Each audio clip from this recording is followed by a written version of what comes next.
الحمد لله وكفى وسلام على عباده الذين اصطفى أما بعد قال النبي صلى الله عليه وسلم من قتل دون عرضه فهو شهيد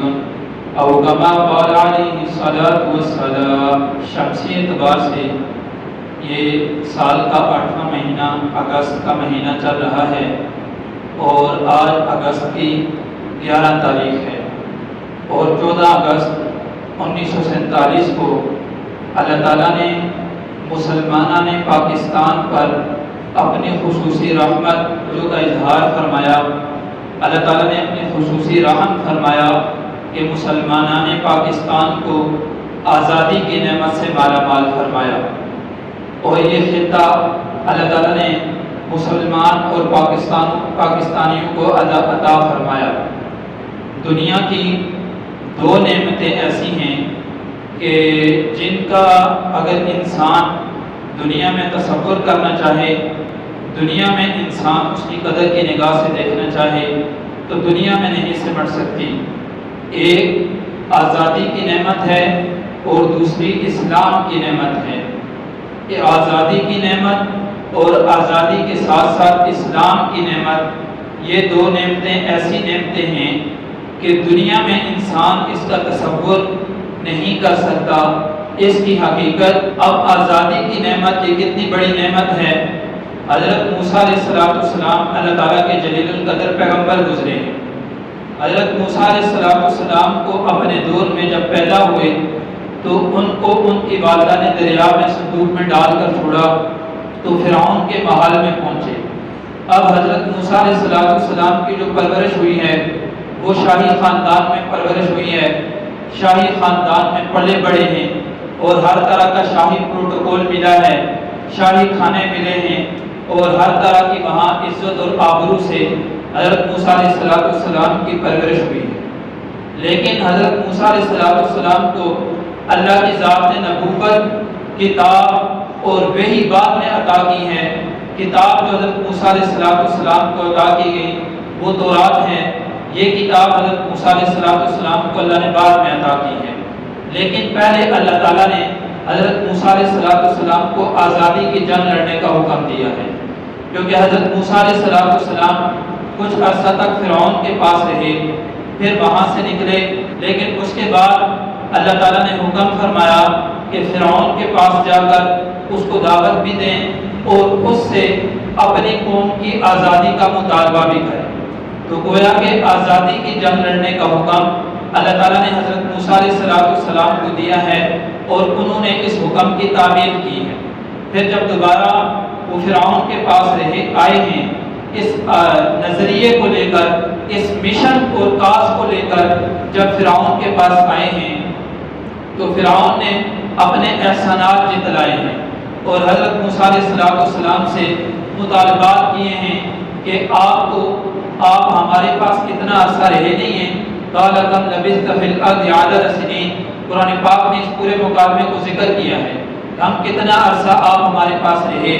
اور پھر اس کے بعد آپ نے ایک بندے کو مار دیا اور یہاں سے چلے گئے۔ بہرحال اس گفتگو کے بعد، اس فرعون کے تمام تر گفتگو اور تمام تر فرعون کے سوالوں کے جواب میں حضرت موسیٰ علیہ السلام نے ایک جواب دیا ہے، اور یہ ایک جواب قیامت تک کے آنے والے مسلمانوں کو حضرت موسیٰ علیہ السلام نے صرف جواب ہی نہیں بلکہ نظریہ اور مشن عطا کیا ہے۔ وہ جواب کیا تھا کہ فرعون سے جو وقت کا بادشاہ ہے، نہ صرف بادشاہ بلکہ خدائی کا دعویٰ کرنے والا ہے، موسیٰ علیہ السلام نے کہا کہ میری قوم کو کس جرم میں تو نے غلامی میں مبتلا کیا ہوا ہے، یعنی قوم کو غلامی میں جو تو نے مبتلا کیا ہے، جو مجھے تانے دے رہا ہے، جو مجھ سے مطالبے کر رہا ہے، یہ اس سے بڑا جرم ہے۔ اور اس کے بعد حضرت موسیٰ علیہ السلام نے اپنی قوم کو فرعون کی قید سے آزادی دلا کر اپنی قوم کو ساتھ لے کر گئے ہیں۔ تو دنیا میں اگر کسی انسان کو آزادی کی نعمت مل جائے اور اس آزادی کی نعمت کے ساتھ ساتھ اسلام کی نعمت مل جائے تو یہ دنیا کی بہت بڑی نعمتیں ہیں۔ اب آزادی کی نعمت کی انسان کو قدر کرنی چاہیے، آزادی کہتے کسے ہیں؟ آزادی اچھے کھانے کو، اچھے پروٹوکول کو، اچھے اٹھنے بیٹھنے کو، اس کو آزادی نہیں کہتے، بلکہ آزادی نام ہے ایک تہذیب کا، آزادی نام ہے وقار اور عزت کا۔ یہ اگر کسی چون کو حاصل ہو تو وہ اس کو اللہ کی بہت بڑی نعمت حاصل ہے۔ اور پھر اللہ تعالیٰ قرآن پاک میں خود فرماتے ہیں کہ اگر تم میری نعمتوں کا شکر ادا کرو گے تو میں ان نعمتوں کو بڑھاؤں گا۔ اب انسان کو نعمت کی قدر اس وقت ہوتی ہے جب انسان کے پاس نعمت نہیں ہوتی۔ آج ہم دیکھیں کہ ہمارے پاس آزادی کی نعمت ہے، لیکن ہمارے کئی ایسے مسلمان بھائی ہیں جن کے پاس آزادی کی نعمت نہیں ہے۔ اس سے انسان کو اس نعمت کی قدر دانی اور اس نعمت کی قدر کا تصور ہوگا۔ اب دیکھیں جیسے جموں کشمیر ہے، اسی طرح فلسطین ہے، اسی طرح برما کے مسلمان ہیں، وہ ہیں تو مسلمان کلمہ گو ہیں، اسلام کی نعمت تو اللہ تعالیٰ نے ان کو عطا کی ہوئی ہے، لیکن آزادی کی نعمت ان کے پاس نہیں ہے۔ اس لیے آزادی کی نعمت پر اللہ رب العزت کا شکر ادا کریں اور اللہ تعالیٰ اس نعمت کی قدر کریں۔ اور نعمت کی قدر کا طریقہ کیا ہے کہ ایک تو اس نعمت کی قدر میں روزانہ کی بنیاد پر، ہفتہ واری کی بنیاد پر، ماہانہ اور سالانہ کی بنیاد پر اللہ تعالیٰ کی عبادت کریں، اللہ تعالیٰ کا شکر ادا کریں، نوافل پڑھ کے، نیک اعمال کر کے اللہ تعالیٰ کی اس نعمت کا شکر ادا کریں۔ یہ اللہ تعالیٰ نے بہت ہی بڑی نعمت ہم پر فرمائی ہے جو آزادی کی نعمت دی ہے۔ اور یہ آزادی کی نعمت ویسے ہی بیٹھے بیٹھے حاصل نہیں ہوگی، بلکہ اس آزادی کی نعمت کے پیچھے ہمارے بڑوں کے، ہمارے اکابر و اسلاف کی قربانیوں کی لازوال تعداد ہے۔ جہاں پر اگر تحریک پاکستان کو دیکھیں، پاکستان بننے کی جو تحریکیں چلی ہیں، صرف یہ تحریکیں چھپے چھپائے خاموشی سے کامیابی تک نہیں پہنچی، بلکہ ان تحریکوں کے پیچھے اگر دیکھا جائے تو جہاں ایک طرف نوجوانوں کے خون کی رنگت ہے، وہاں دوسری طرف پیتے بچوں کو بھی موت کے گھاٹ اتارا گیا ہے۔ جہاں ایک طرف نوجوانوں نے اپنی جوانی کو داغ میں اتار کر، اپنی جوانی کی بازی لگا کر، میدان کارزار میں اتر کر اپنے اس نظریے کو، اپنی اس آزادی کی جد و جہد کو، اپنی اس آزادی کی نعمت کے حصول کے لیے اپنی جان کو داؤ میں لگایا ہے، شہادت کے جان نوش کر کے مسلمانوں نے پاکستان کو یہ آزادی کی نعمت بخشی ہے۔ وہاں دوسری طرف اگر دیکھا جائے تو وہاں مسلمان عورتوں کی، وہاں بڑی عمر کی عورتوں کی، نوجوان عورتوں کی قربانیاں بھی وہ بلانے کے قابل نہیں ہیں، وہ تاریخ کے صفحوں میں آج تک موجود ہیں اور مسلمانوں کے لیے ایک عبرت کا نشان ہیں۔ ہندوستان کی آزادی میں جہاں تقریباً 200 سال کے لگ بھگ مسلمانوں نے غیروں کے ماتحت رہ کر، انگریز اور برطانیہ کے ماتحت رہ کر زندگی بسر کی ہے، جہاں 100 سال تک ایسٹ انڈیا کمپنی جو آئی تھی، جس نے تجارت کے غرض سے ہندوستان میں اپنے قدم ڈالے تھے اور پھر وہاں پر اپنی داغ بیل جمائی اور وہاں پر اپنے قدم جمائے اور تقریباً 100 سال تک انہوں نے ہندوستان پر اپنی حکومت کی ہے۔ اسی کے ساتھ ساتھ ان کی حکومت کے بعد برطانوی سامراج کی حکومت آئی ہے اور تقریباً 90 سال تک انہوں نے ہندوستان پر حکومت کی ہے۔ اب لگ بھگ یہ 200 سال کا عرصہ بن جاتا ہے۔ اس 200 سال کے عرصہ میں مسلمانوں نے اپنی آزادی کے لیے تحریکیں چلائی ہیں اور مختلف طرح کی تحریکوں میں حصہ لے کر اپنی آزادی کی نعمت کے حصول کے لیے محنت اور جد و جہد اور کوششیں کی ہیں۔ جہاں ایک طرف دیکھا جائے کہ تحریک آزادی کی ہے، وہاں ایک طرف تحریک پاکستان بھی چلی ہے، وہاں اسی ہندوستان میں تحریک پاکستان کے ساتھ ساتھ یہ تحریک الخلفاء بھی چلائی ہے۔ یہ مختلف تحریکیں ہیں۔ اس آزادی کی تحریک سے پہلے ایک عالم ہیں، وہ ایک جیل میں قید و بند کی صعوبتیں برداشت کر رہے تھے کہ وہاں پر ایک کوئی انگریز کا عہدیدار تھا، اس کا اس طرف گزر ہوا تو ان عالم نے اس سے پوچھا کہ تمہارے ہاں مسلمانوں کی کون سی چیز ہے جو تمہیں سخت گراں گزرتی ہے؟ مسلمانوں کی عبادات ہیں، مسلمانوں کی نماز ہیں، مسلمانوں کے روزے ہیں، مسلمانوں کا قرآن ہے، مسلمانوں کی اور عبادات ہیں، اتنی عبادات مسلمانوں کی ہیں، آخر تم اپنے لیے جس کام کو، مسلمانوں کی جس عبادت کو خطرہ سمجھتے ہو، تم اپنے لیے مسلمانوں کی جس جد و جہد کو خطرہ سمجھتے ہو، وہ کیا جد و جہد ہے، وہ کیا مسلمانوں کا کام ہے جو تم اپنے لیے خطرہ سمجھتے ہو؟ تو اس انگریز کو دیدار نے کہا کہ اور تو مسلمانوں کی کسی چیز سے ہمیں خطرہ نہیں ہے، ایک تو مسلمانوں کی یہ جو تحریک خلفاء ہے اس سے ہم اپنے لیے بہت خطرے کی چیز سمجھتے ہیں، اور دوسری چیز جو مسلمان جہاد کے علم کو اپنے ہاتھ میں اٹھائے ہوئے ہیں، جو جہاد کے دعوے دار ہیں اور جہاد کے لیے اپنی جانوں کا نذرانہ پیش کر کے میدان کارزار میں اتر جاتے ہیں، یہ مسلمانوں کی جو تحریک ہے اس تحریک کو ہم اپنے لیے خطرے کی چیز سمجھتے ہیں۔ تو بہرحال ہمارے اکابر و اسلاف نے یہ تحریکیں چلائی ہیں، اور ان تحریکوں کے نتیجے میں اللہ تعالیٰ نے ہمیں پاکستان جیسی عظیم نعمت عطا فرمائی ہے۔ اب اس نعمت کا تصور کیا ہے؟ آزاد اسلامی ریاست کا تصور کس نے پیش کیا؟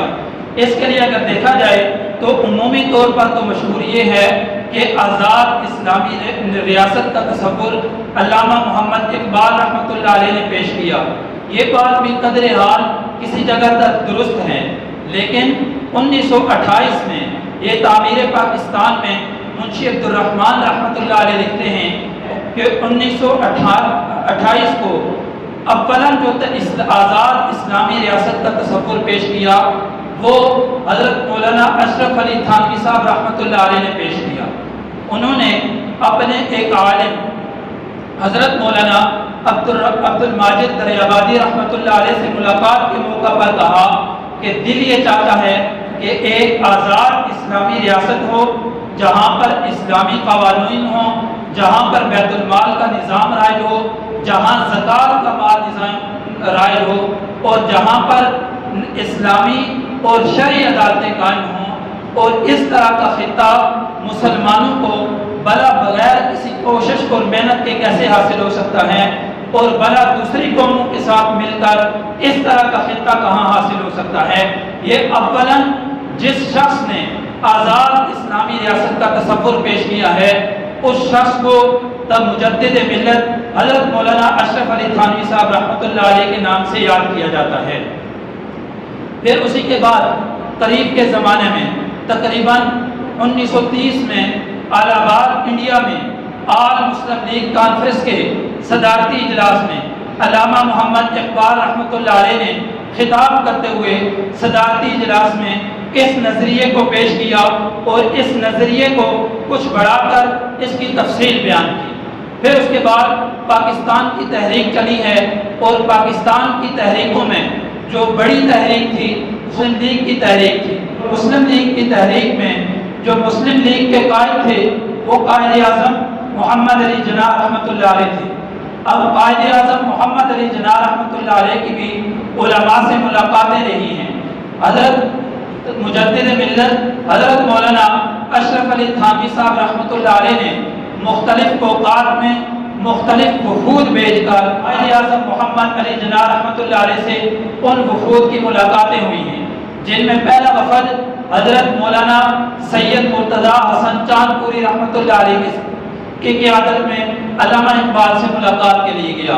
پھر اس کے ساتھ ساتھ دوسرا وفد حضرت مولانا شبیر احمد عثمانی رحمۃ اللہ علیہ سے کی قیادت میں گیا۔ پھر اسی طرح تیسرے وفد نے قائد اعظم محمد علی جناح رحمۃ اللہ علیہ سے ملاقات کی اور ان کو اس بات کو باور کرایا کہ دنیا کے جو اور مذاہب ہیں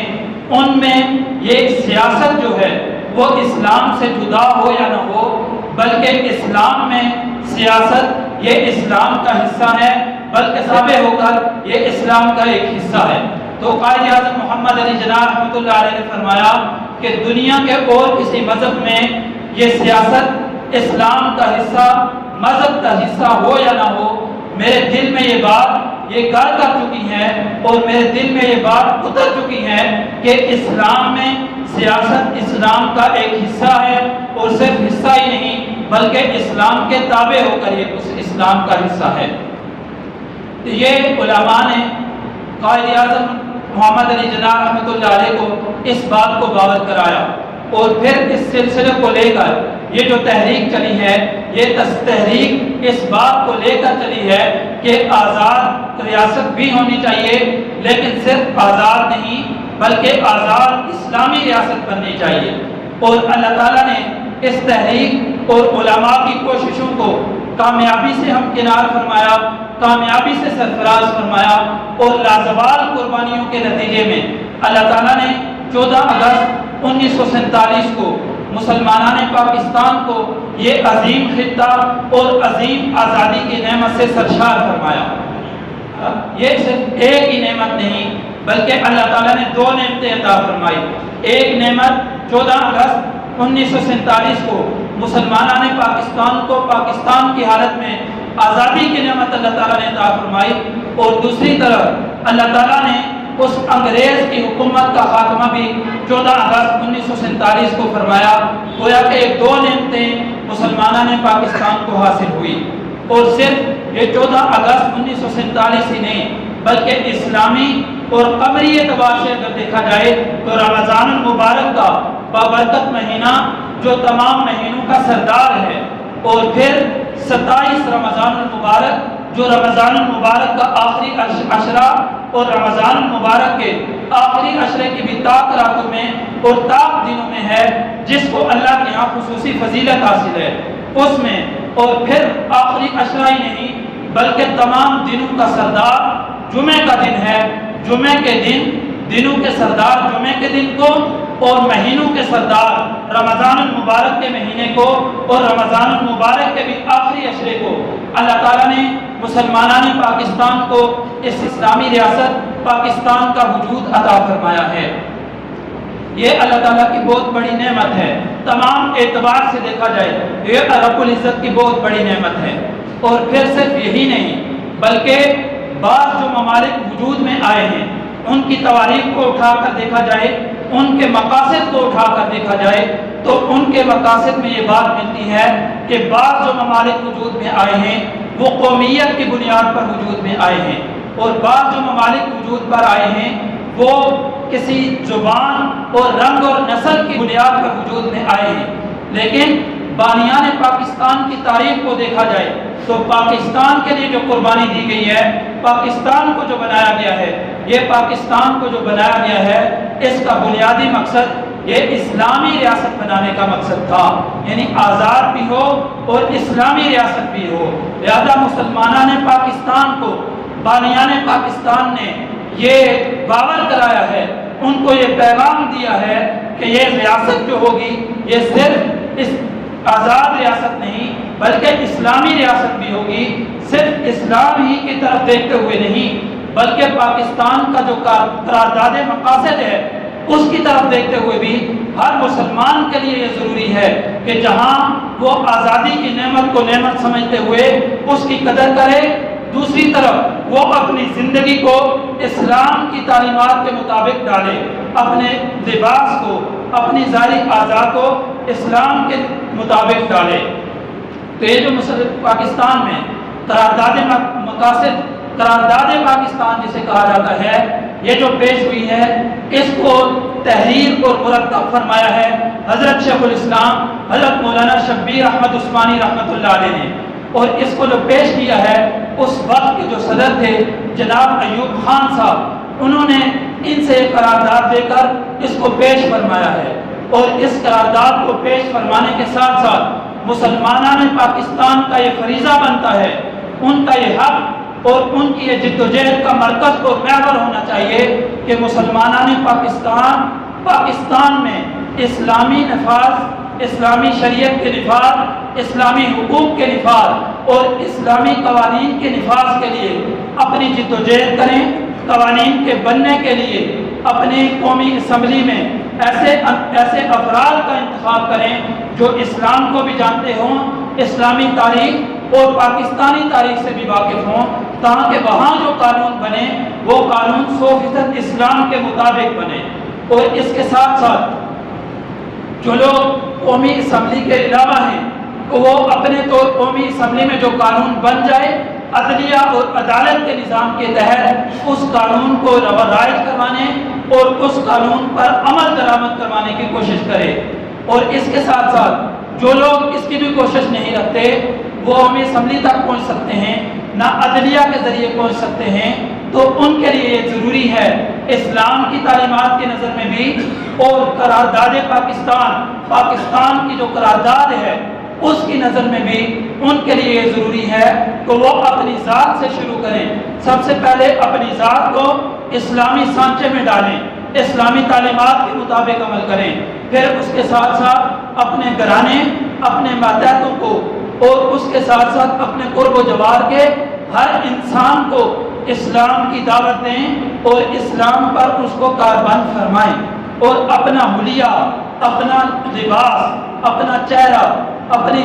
ہر طرح کا حلیہ یہ اسلامی ہونا چاہیے اور محمد رسول اللہ صلی اللہ علیہ وسلم کی تابع فرمان ہونا چاہیے۔ تب جا کر اسلام کی نظر میں بھی یہ شخص فرما بردار ہوگا اور قرارداد پاکستان کے بنیاد کی نظر میں بھی یہ اس وقت تک یہ فرما بردار شمار ہوگا۔ تو آج میں یہ کہہ رہا تھا کہ ہمارے اکابر و اسلاف نے جو اتنی قربانیاں دے کر یہ آزاد ریاست حاصل کی ہے، صرف اس کے حصول پر ہی بس نہیں بلکہ اس کے ساتھ ساتھ ہماری ذمہ داریاں کیا ہیں۔ اس میں ہماری ایک ذمہ داری ہے کہ اللہ نے جو آزادی کی نعمت دی ہے اس آزادی کی نعمت کو تکمیل تک پہنچایا جائے۔ جیسا کہ دیکھا جائے کہ اگر پاکستان کے نقشے میں اس وقت دیکھا جائے کہ ہمارے ساتھ ساتھ کشمیر بھی شامل تھا، لیکن مقبوضہ کشمیر آج تک اس مقبوضہ کشمیر کے مسلمان کو مکمل طور پر آزادی نہیں مل سکی۔ اس لیے مسلمان کا اور مسلمانان پاکستان کا یہ فریضہ ہے کہ وہ مکمل آزادی کے لیے جد و جہد کریں۔ اور اس کے ساتھ ساتھ کیونکہ 14 اگست کا دن ہے، قریب آ رہا ہے، پیر کے دن 14 اگست ہے، تو 14 اگست کے دن پورے پاکستان میں آزادی کے عنوان پر منایا جاتا ہے۔ پاکستان جب بنا تو 14 اگست 1947 کو پاکستان کا جو جھنڈا لہرایا گیا، ایک مشرقی پاکستان میں پاکستان کا جھنڈا لہرایا گیا اور ایک مغربی پاکستان میں پاکستان کا جھنڈا لہرایا گیا۔ قائد اعظم محمد علی جناح رحمۃ اللہ علیہ کے حکم سے مشرقی پاکستان میں حضرت مولانا ظفر احمد عثمانی رحمۃ اللہ علیہ نے پاکستان کا جھنڈا لہرایا۔ اور حضرت مولانا ظفر احمد عثمانی رحمۃ اللہ علیہ یہ کون شخصیت ہیں؟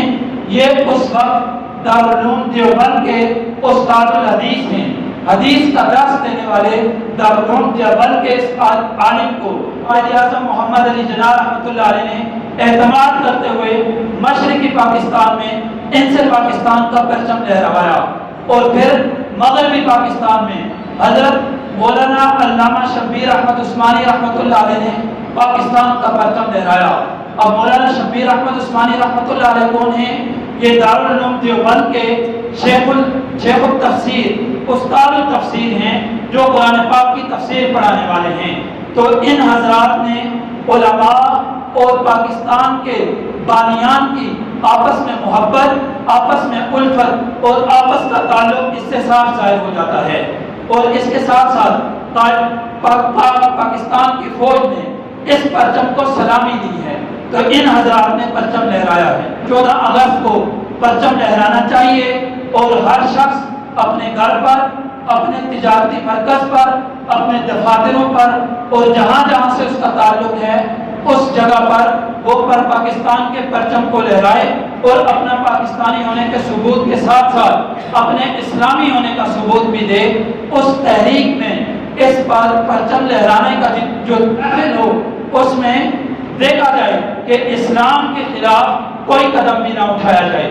گانے باجے اور اس طرح کی جو موسیقی کی محفلیں ہیں یہ بالکل اسلام میں ان کی گنجائش نہیں ہے۔ اس لیے آزادی کی نعمت کی قدر کرتے ہوئے آزادی کی نعمت، آزادی کا دن تو منائیں لیکن شریعت کو پامال نہ کریں، اس میں گانے بازوں سے پرہیز کریں، اس میں باقی جو آلات ہیں ان سے پرہیز کریں۔ حدیث مبارک میں آتا ہے اللہ کے نبی صلی اللہ علیہ وسلم نے فرمایا 2 شخصوں پر لعنت فرمائی ہے۔ ایک وہ شخص جو غم کے موقع پر ماتم کرے، اپنا سینہ پیٹے، گریبان پھاڑے، اپنے بالوں کو نوچے، اس شخص پر بھی اللہ کے نبی نے لعنت فرمائی ہے۔ اور ایک وہ شخص جس کو نعمت ملے اور نعمت کے اظہار کے وقت وہ ایسے آلات کا استعمال کرے جو گانے باجے کے آلات ہوں، اس طرح کے خلاف شرع آلات ہوں، ان کا استعمال کرنا یہ بھی شریعت کی نظر میں درست نہیں ہے، اور اللہ کے نبی صلی اللہ علیہ وسلم نے اس پر لعنت فرمائی ہے۔ تو اللہ تعالیٰ کی ذات سے دعا ہے کہ اللہ تعالیٰ ہمیں آزادی کی قدر کرنے کی توفیق نصیب فرمائے اور اسلام کے مطابق آزادی کی نعمت کو اور اس کو بجا لانے کی توفیق عطا فرمائے۔ آخر دعوانا الحمدللہ رب العالمین۔